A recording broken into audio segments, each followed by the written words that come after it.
Bom dia, Bom meus dia. queridos. Estamos juntos mais um dia, mais um tempo de abrir a palavra, de pensar sobre os salmos, orando com os salmos, um tempo de refrigério nesse momento tão difícil de aflição. A gente pode estar juntos, participando e tirando lições preciosas dos salmos, até poder também tirar um tempo de oração uns com os outros, para a gente poder crescer, fortalecer a nossa fé dia após dia, né? Queridos, juntos com a gente, um grupo bem grande aqui já. A Cíntia Alves, seja muito bem-vinda, viu, Cíntia? Tá? Mônica A Kissler. Mônica, isso. Roberto Brown, Luiz Machado, Luiz Fernando, Luiz Carlos Quadrado, Ô, Luiz, tá o, estão cheios aqui. Rudibete, Adeline Dora, Eliane Eliane, Corseco, tudo beijo. bem? Eliane, Áurea, a Johanna, nossa Johanna. querida Johanna, beijão pra Sara, a Noemi, Luiz Fernando, bom dia, queridos. A Neide Não, Rodrigues. Cris, você entrou Isso mesmo. Eu entrei Não, errado. você entrou errado. Nós estamos. É verdade. Gente, nós estamos falando da de ontem, olha só. Ela entrou na de ontem. Gente, Por isso que eu falei assim. calma. Achei incrível isso. Eu falei assim, esse povo todo. Mas daí eu vi que esse povo que teve ontem, teve um pessoal que teve ontem, Ai, né? meu Deus. Daí eu olhei e falei, opa, a roupa tá diferente.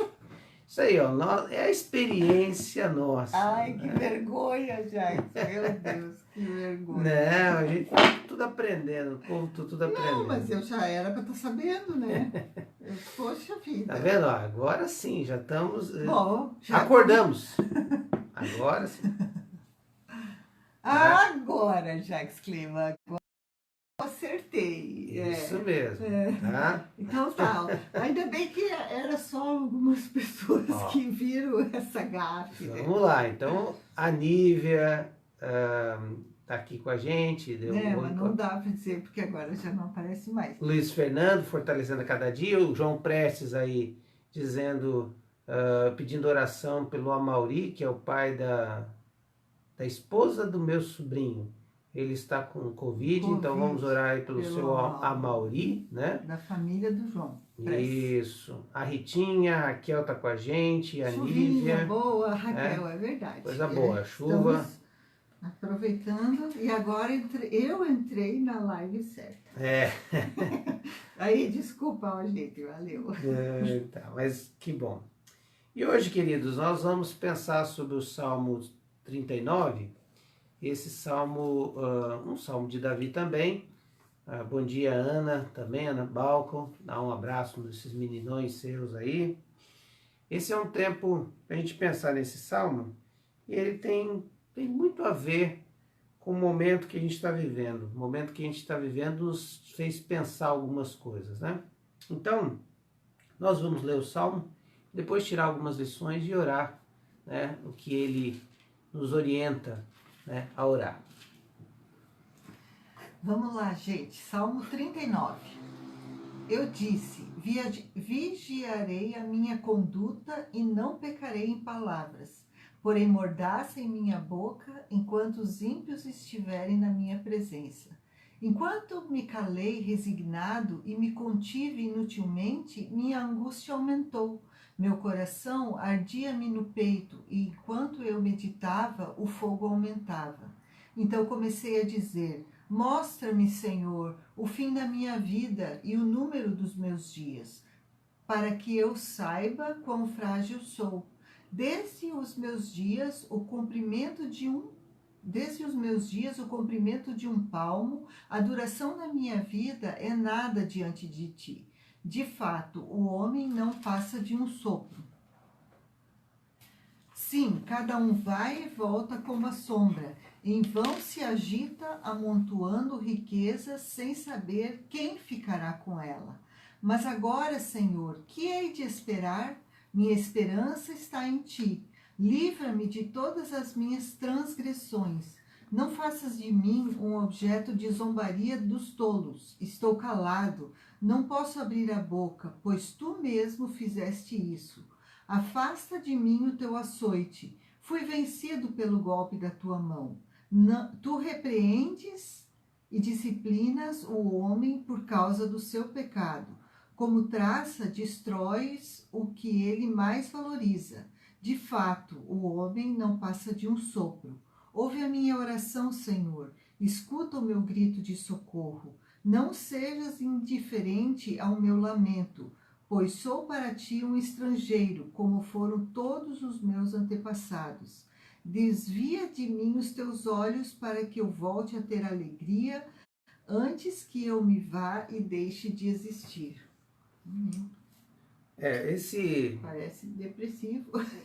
Não, ele é um salmo que, além de ser uma oração, é um grande ensinamento sobre a vida.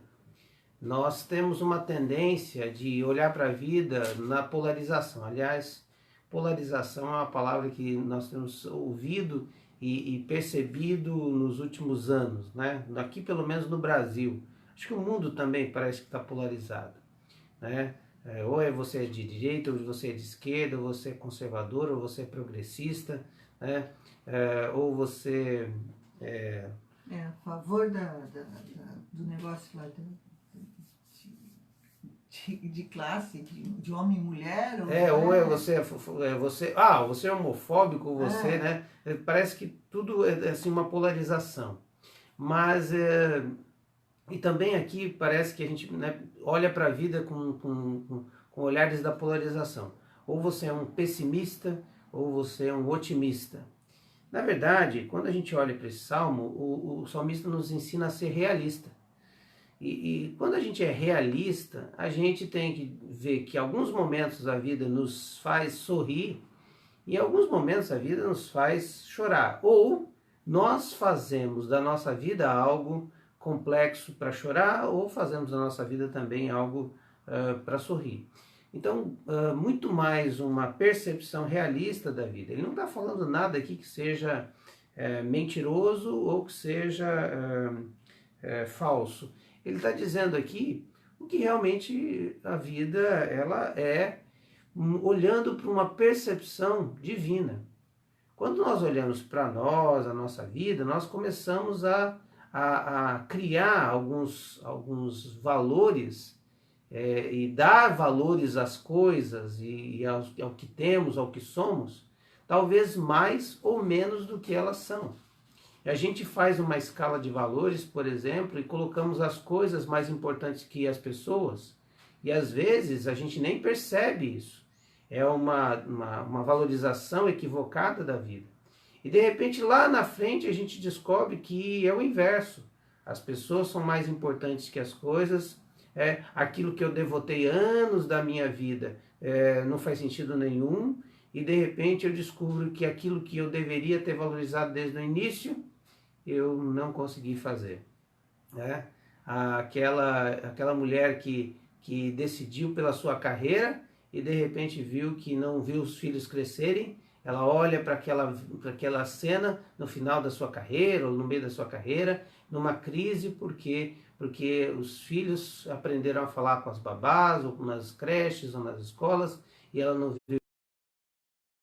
Uma mulher que ficou em casa cuidando dos filhos, né? De repente tem um sentimento, puxa vida, eu poderia estar trabalhando em algo e tal. E isso consome muita gente. Aquele homem que chega nos 50 anos e olha para a vida e de repente se vê desempregado, trabalhou muitos anos no mesmo lugar, dedicou-se àquela empresa, né? Muitos finais de semana não teve tempo para a família, e ele vai dizer assim, puxa, eu acho que eu coloquei a escada do sucesso no muro errado.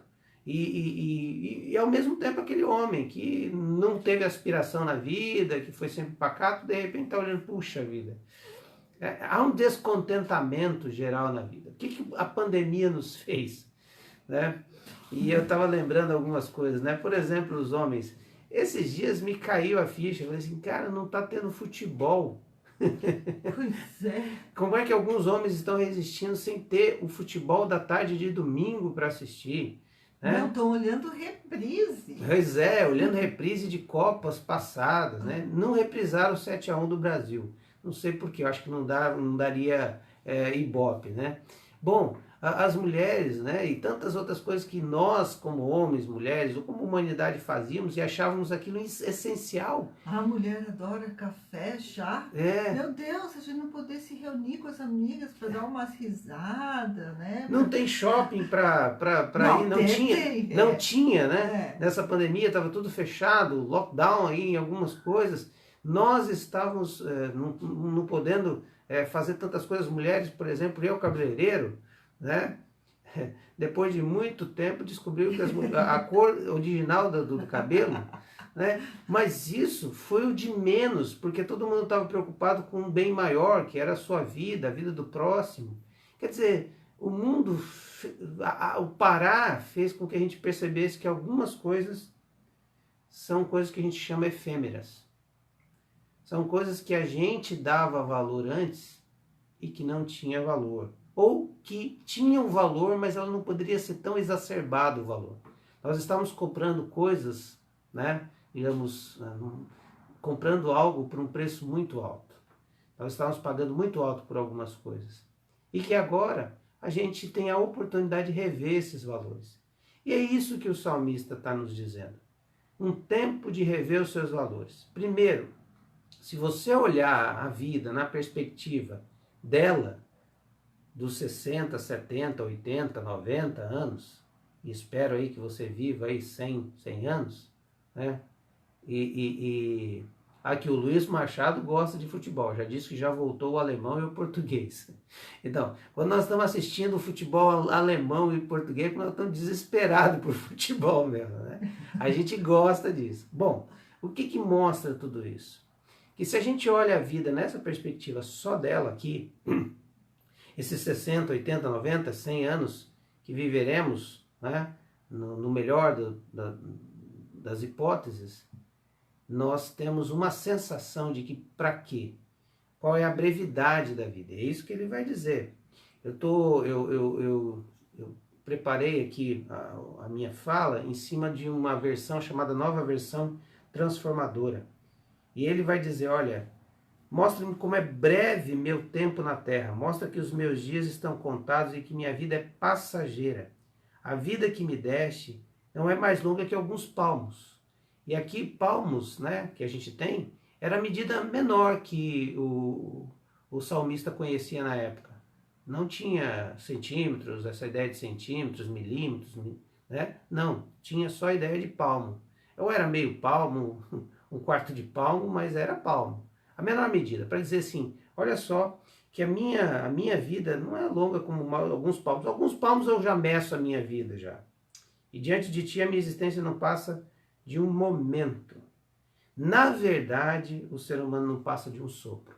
Ele está dizendo da brevidade, mas também da vaidade, da futilidade da vida. E aí ele dá a cartada final, dizendo no 6, somos apenas umas sombras que se movem e as nossas inquietações não dão em nada. Acumulamos riquezas sem saber quem as gastará. E aqui está um símbolo muito forte de que muitas pessoas repensam as suas vidas exatamente no momento onde perde o ente querido, ou, por exemplo, morre o pai da família, e aí se divide os bens. Ali você vê como o ser humano ele é fútil e ele é breve. É breve porque passou, alguém faleceu, né, talvez jovem, né, e deixou uma herança para os filhos, para a família. Aquela herança pode estar sendo brigada e contestada na justiça por anos. Irmão não se falando mais com outro irmão, porque o irmão está querendo pegar a herança do outro. E a memória do pai, a luta do pai, né, por deixar aquela herança, e o desejo dele era deixar os filhos bem. Eu estou rindo não por ironia, por favor, queridos, mas eu estou rindo por ver o quanto a nossa vida é breve e nós vivemos nessa futilidade, né? Então, quando nós olhamos para essa situação, a gente vê que nós precisamos rever os nossos conceitos e os nossos valores. E aqui o salmista, então, vai dizer, olha, eu não queria murmurar, né? Não falei nada diante dos meus inimigos, das coisas que eu estava sentindo, e aqui é bem provável que ele esteja enfermo, né, doente, né? E ele associa a sua doença aos seus pecados. Isso pode ser verdade. Algumas vezes nós estamos sofrendo, né, dores e situações na vida por causa de consequência dos nossos pecados. Isso nem sempre é verdade. Algumas vezes nós sofremos porque sofremos. Não há uma explicação lógica para o sofrimento humano. Às vezes tem consequência do pecado e às vezes não. Jó é um exemplo bem claro disso, de uma situação onde os amigos dele apertaram ele, pressionaram ele para descobrir alguma coisa que ele tinha errado. Ele falou, gente, eu vou confessar o quê? Eu não fiz nada. Eu oro pelos meus filhos, eu até orava a mais e entregava sacrifício a mais, porque vai que eles tinham pecado, um pecado oculto que eu nem sabia, nem tinha ideia, para estar na conta de Deus, né? Velho Testamento, maneira de se relacionar com Deus naquela época, né? Através de sacrifícios e tal. Mas não havia pecado ali, e houve sofrimento. Mas nesse caso, o salmista está dizendo, Senhor, olha, eu preciso resolver essa questão. Então ele está enfermo, ele está doente, ele está sofrendo as consequências dos seus erros, e ele descobre que no meio de tudo isso, todas as outras coisas que ele tem, não vale a pena se o relacionamento com Deus não tiver ajustado. Não vale a pena nada, conquistas, situações que você tem, bens que você tem, se aquilo que vai te dar o passaporte para uma vida plena aqui e uma vida eterna lá, não está resolvido.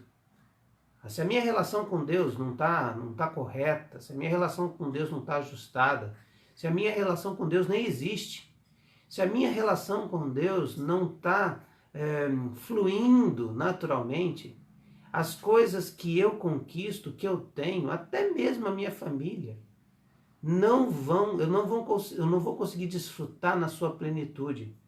Porque ele, vimos ontem no Salmo 35, é a fonte de vida. E como nós estamos falando de 2020, Jesus Cristo, que é o Deus encarnado, veio em terra, é a nossa fonte. Então, se o nosso relacionamento com Deus não estiver como prioridade, todos os outros vão ser vaidade e futilidade. Pastor, você está dizendo que a minha família pode ser vaidade e futilidade?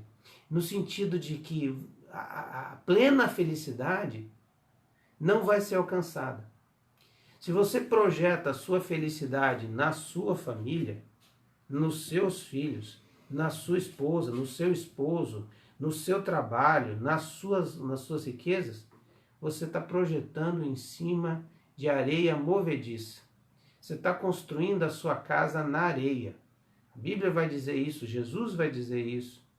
Ele vai dizer que nós temos que cuidar com o que nós colocamos de valor para dentro de nós, quando ele fala em Lucas, né, a respeito de que os pardais lá, os corvos, eles não... as pessoas no campo, os animais, as aves, elas não têm celeiro, não plantam, não colhem, mas o Senhor cuida delas. Né? Ele está dizendo lá que você não pode cuidar do fio de cabelo que está na sua cabeça, porque se eu pudesse cuidar, não deixaria eles caírem. E eles foram caindo um a um e eu nem percebia. Eu só percebi porque chegou uma hora que estava inevitável. Eu estava reclamando para ele dos brancos e ele estava dizendo, e eu que não tenho nenhum. É verdade, eu sou branco.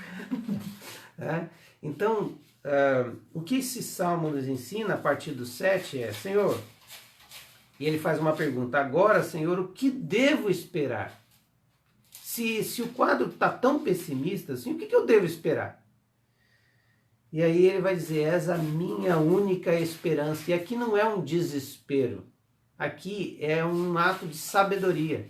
É quando você sabe que você não deve esperar ou colocar a sua esperança nas coisas, nos bens, em pessoas, projetar a sua felicidade e a sua expectativa de um dias melhores nas pessoas, porque elas também projetam isso em alguém. Talvez elas estejam projetando em você e você projetando nelas. Então, dois desesperados vão se abraçar esperando uma coisa que não poderão dar. Agora, a minha esperança está nele, porque ele é a fonte de esperança e ele é a razão da minha vida. Aqui então ele vai dizer, ó Senhor, e alguma coisa que eu quero acertar contigo. Eu quero acertar sobre a minha rebeldia. Me livra da minha rebeldia. Nessa versão diz das minhas transgressões, rebeldia, né? Os pecados. O versículo 8 aqui na Nova Versão Transformadora fala de livra da minha rebeldia, das minhas transgressões. Livra dessas atitudes que eu tenho de ficar longe do Senhor.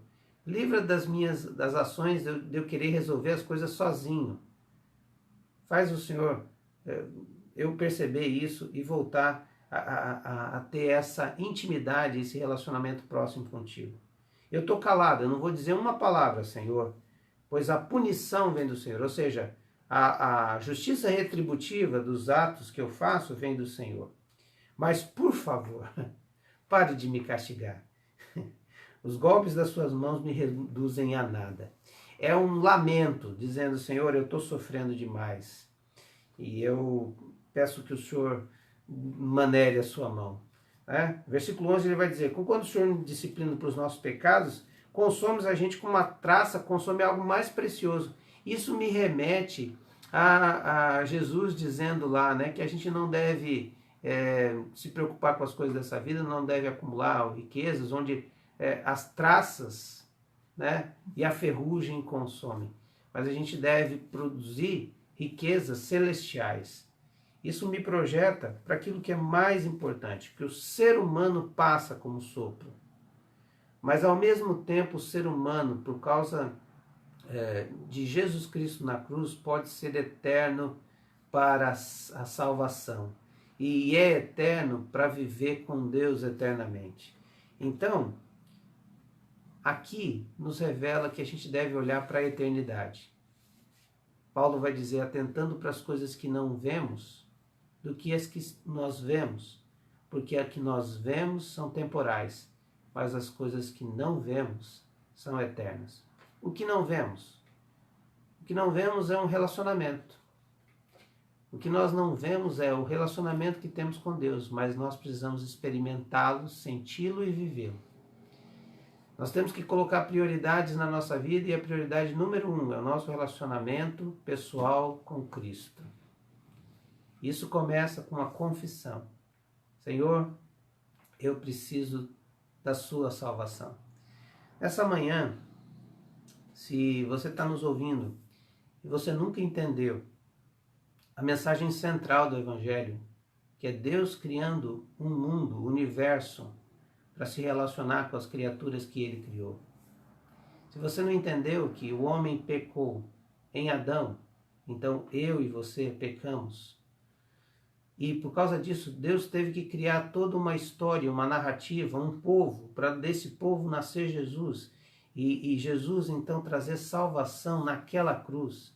Então, eu e você precisamos passar pelaquela cruz de maneira especial, que é confessando os nossos pecados, para que esses pecados fiquem cravados naquela cruz. E assim os nossos pecados estão sendo pagos por Cristo naquela cruz.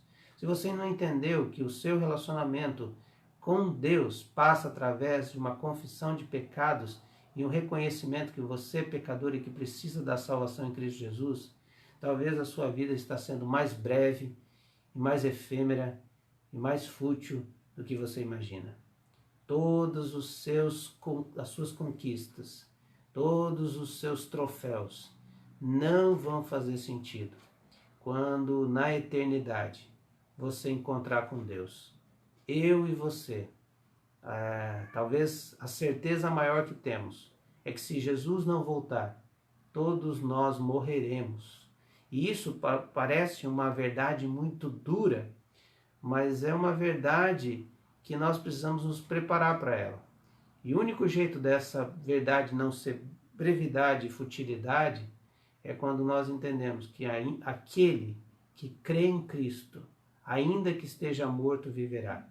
Isso quer dizer que nós damos valor à nossa vida, não deixamos ela breve, com 60, 80, 100 anos, mas estendemos ela pela toda a eternidade e vivemos uma vida plena e valorizamos a vida que Deus nos deu, entregando essa vida a Deus através de Cristo Jesus, é através dessa decisão de não viver para mim, mas permitir que Cristo viva em mim e que a vida que agora eu vivo pela fé naquele que me amou e se entregou por mim.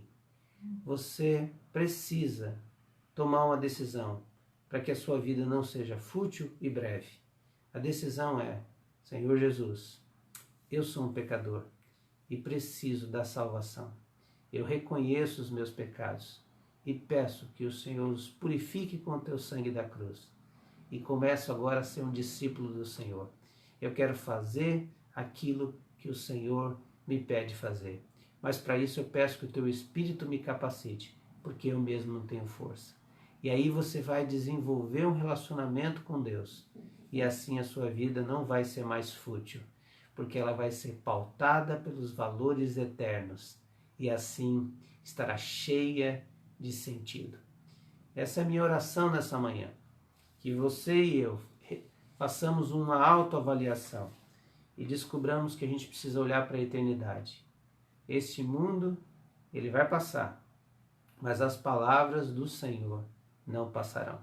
E ele voltará, e voltará para recolher aqueles que já viviam um relacionamento com ele na terra, para viver esse relacionamento com ele por toda a eternidade. Brevidade, futilidade ou eternidade. Faça sentido a sua existência. Reconheça que você precisa de Jesus, porque Ele é o caminho, a verdade e a vida. E ninguém vem ao Pai senão por Ele. Vamos orar assim. Orar para que a gente creia e viva um relacionamento com Deus, que é muito maior do que esse breve tempo de vida que temos. Alguns pedidos, queridos, que temos aqui. O Luiz estava pedindo ali pela... Nós temos dois pedidos, né? O João tinha pedido pelo Amauri, que é o pai... Amauri, que é parente do João Prestes. Sim. Né?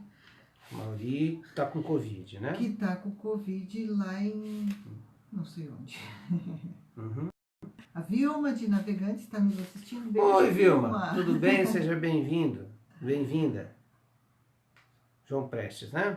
A Neide Rodrigues está agradecendo porque ela estava sem trabalho e Deus trouxe um trabalho na porta e estou amando voltar a trabalhar. Grata a Deus. Isso é verdade. Que bênção. Glória a Deus, né? Por um emprego. Neide. Teve alguém que pediu aqui, nós falamos aqui, é o Amauri, né? É sobre o Amauri. Isso, tá certo, meu amor. É só ali, é o Amauri mesmo que a gente tinha que estar orando por ele, né? Tá. Foi o pedido de oração. Tá.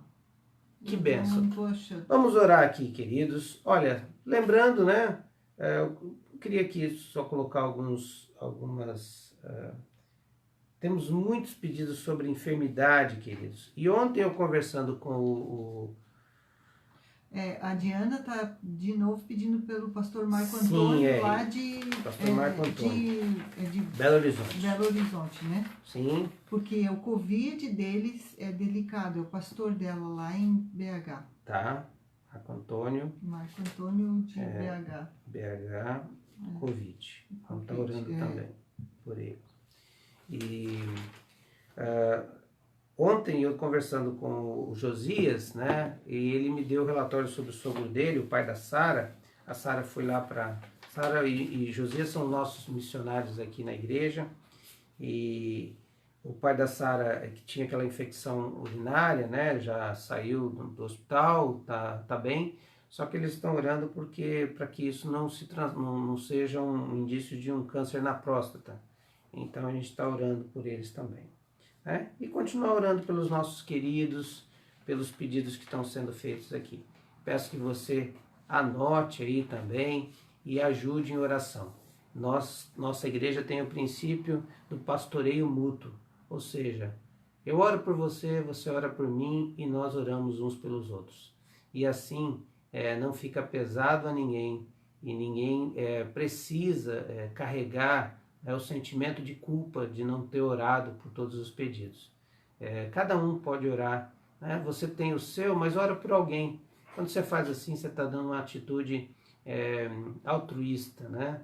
De abrir mão de orar por você e orar pela dor do outro. E assim Deus vai trazendo a nós cura, né? Vamos orar?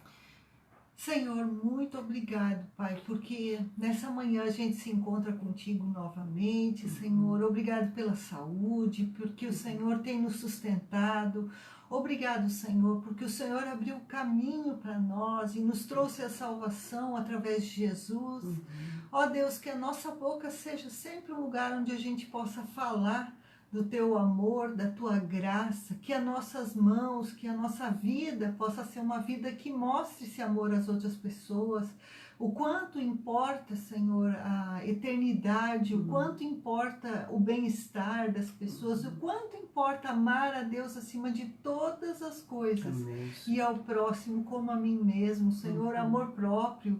Hoje nesse salmo é tão forte, Senhor, amor próprio, amor pelo outro, amor, Senhor, pelas coisas que importam, que são os seres humanos que o Senhor amou tanto, Senhor. Eu te louvo, porque nessa manhã a gente junto pode dizer aleluia, porque o nosso Deus se importa conosco, aleluia, porque o nosso Deus é um Deus amoroso, um Deus de graça, de poder e de misericórdia, que não olha para o nosso pecado, Senhor, e que todo dia está disposto a nos perdoar. Perdoa, Senhor, porque muitas vezes nós erramos, nós somos rebeldes, nós somos pessoas que deixam o pecado às vezes tomar conta.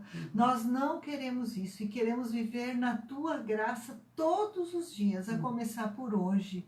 Nos dá um coração diferente, um coração cheio do teu Espírito Santo. Pai querido, hoje nós queremos colocar em primeiro lugar o agradecimento da Neide, porque ela conseguiu um emprego, Senhor. Obrigado, muito obrigado, porque o Senhor abriu essa porta, assim como eu creio que o Senhor tem aberto outras portas de emprego para queridos nossos, não só de emprego, mas de solução de causas. Colocamos a causa do Luiz, que tem pedido tanto pela questão do INSS dele, Senhor. Obrigado porque o Senhor tomou conta. Obrigado por tantos que passaram por aqui pedindo coisas e que o Senhor respondeu. O Senhor estava junto em cirurgias, o Senhor estava junto em tantas situações e fez milagres, Deus. Nós damos glória a Ti por todas as bênçãos recebidas. Obrigado por essa chuva tão gostosa, Senhor, que o Senhor nos presenteia nesse dia. E Deus, continua fazendo o teu querer na nossa vida e que em tudo, mesmo nas coisas mais difíceis, a gente possa ver a tua boa mão. Queremos clamar pelos enfermos. O Senhor conhece a questão do Amauri, que está com Covid, também o pastor Marco Antônio, que está doente com Covid. Jesus, não permita que agrave a situação, Senhor, mas põe a tua mão de poder, traz cura sobre o corpo, que o corpo possa resistir, Senhor. E tem misericórdia da vida deles, que os cuidados sejam bem, Senhor, executados, para que não haja nada extra, Senhor. Tem misericórdia dessas pessoas enfermas e fortalece, Senhor. Clamamos também pelos enfermos que estão com câncer, a Fernanda, a Márcia, a Jandira, ai, Senhor, uma lista tão grande que temos, o dentista, o César.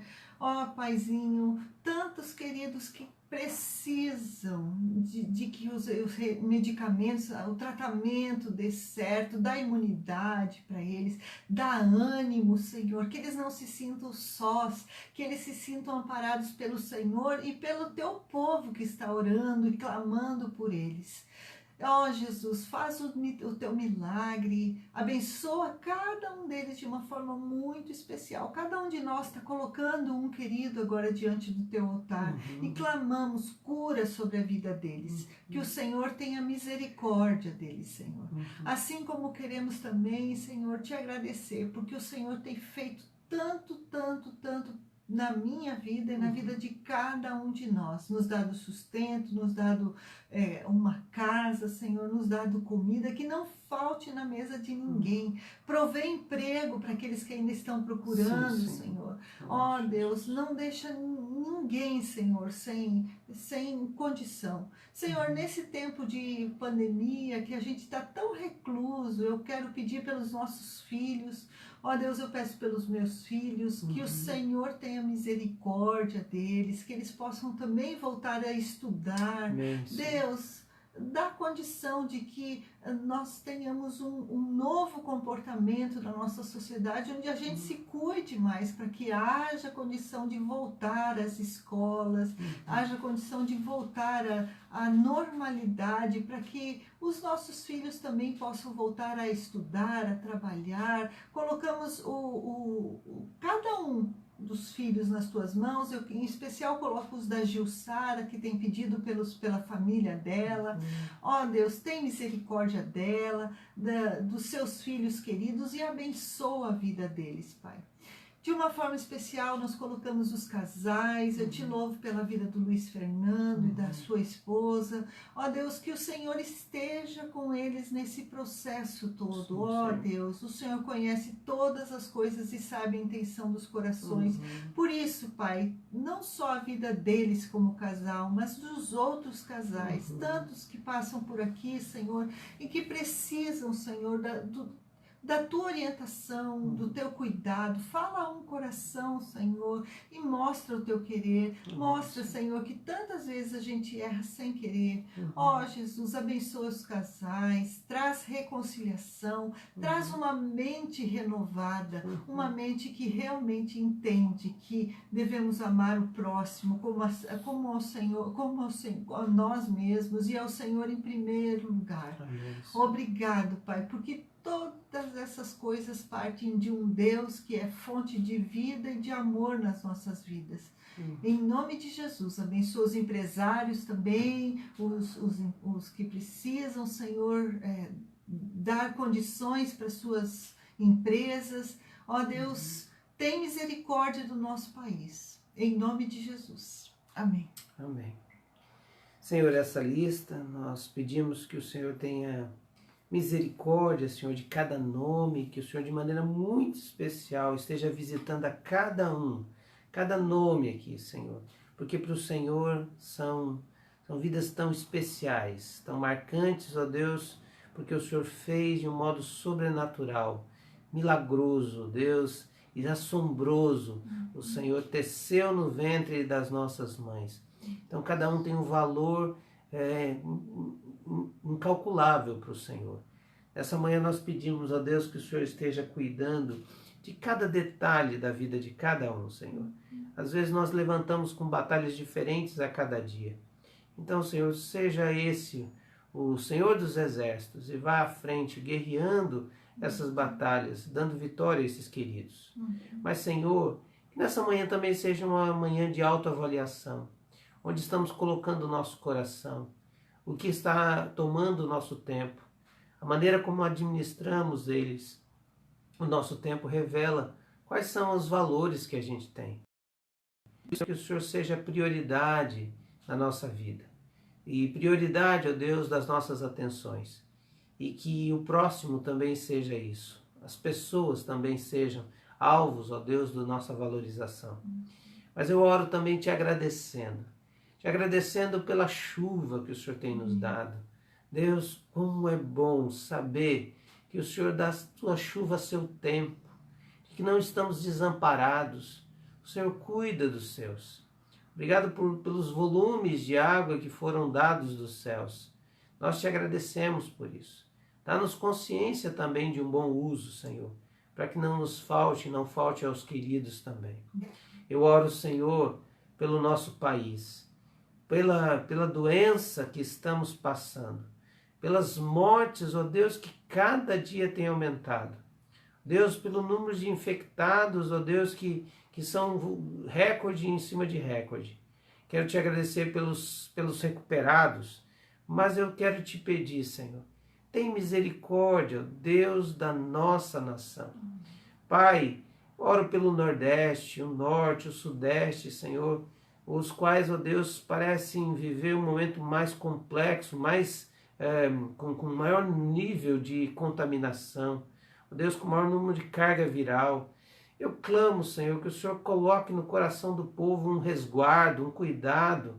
Ó Deus, um respeito às ordens que estão sendo dadas, Pai, para que possa diminuir essa curva. Mas, Pai, traz cura sobre a nossa nação. E ao mesmo tempo eu peço por cura, ó Deus, na nossa política. Deus, como nos entristecemos, como é difícil, Senhor, acompanhar, ó Deus, essa escalada, Senhor, de desmando, de descasos, de roubos, ó Deus, de quadrilhas em meio a essa pandemia, ó Deus, se aproveitando, ó Deus. Senhor, esquemas dentro e fora do governo, Deus, pessoas mal intencionadas em todos os lugares. Senhor, nós clamamos para que o Senhor venha curar esse câncer que é, ó Deus, a corrupção no nosso país. Pai, eu oro também em nome de Jesus por todos os líderes, que o Senhor, ó Deus, os dê convencimento da brevidade e da futilidade da vida, e que eles preparem-se para se encontrar contigo e tenham um encontro que não seja um encontro do julgamento, mas um encontro do acolhimento. É o que o Senhor vai dizer: entra, benditos de meu Pai. Mas para isso, Senhor, precisa ter uma real conversão a Jesus Cristo. Nessa manhã, Senhor, aqueles que estão orando junto com a gente tenham entendido essa mensagem. E hoje mesmo, dobre os seus joelhos e entregue a sua vida a Jesus. E que possa, ó Deus, viver essa nova vida, plena e eterna contigo. É assim que oramos em nome de Jesus. Eu quero orar pelo Paulo Luiz, que é o irmão do Paulo, Deus. Em nome de Jesus, por cura. Senhor, traz cura a este homem, pelo poder do nome de Jesus. Cura esses queridos que estão, ó Deus, clamando, Senhor. Pai, reverte esse quadro. Nós temos visto muitos milagres do Senhor aqui. Obrigado pelo Tiago, que já saiu do hospital em recuperação em casa de uma cirurgia tão complexa do seu câncer. Eu oro pelo Nilson também, Senhor. E tantos outros dessa lista. Mas em nome de Jesus, eu quero colocar diante do teu altar que o Senhor esteja cuidando da nossa saúde espiritual, em nome de Jesus. E que tenhamos, ó Deus, a cura, que é a salvação do Senhor naquela cruz. É assim que oramos, em nome de Jesus. Amém, Senhor. Amém. Amém. Eu falei para o Jacques, a Tita meio que está se convertendo. Porque adora estar nas lives agora. Adora. Ó, a Ana Maria Regis, né? Pode ler. Renova nossa mente para que possamos entender o Evangelho e aceitar o que está consumado. Amém. Ô Samuel Soares, Samuel, que bênção. Saudade de vocês. Saudade de vocês, né? Deus abençoe, viu? Um abraço, queridos. Beijo, um bom dia para vocês, tá? Um abraço para Grazi também, Samuel, tá? E os meninos, né? Beatriz Brito, Deus abençoe. Você tá com saudade, né, garota? Olha aqui que desespero de causa que tá. Nossa, vendida negativa. Tá Ela faz ciúmes pra mim.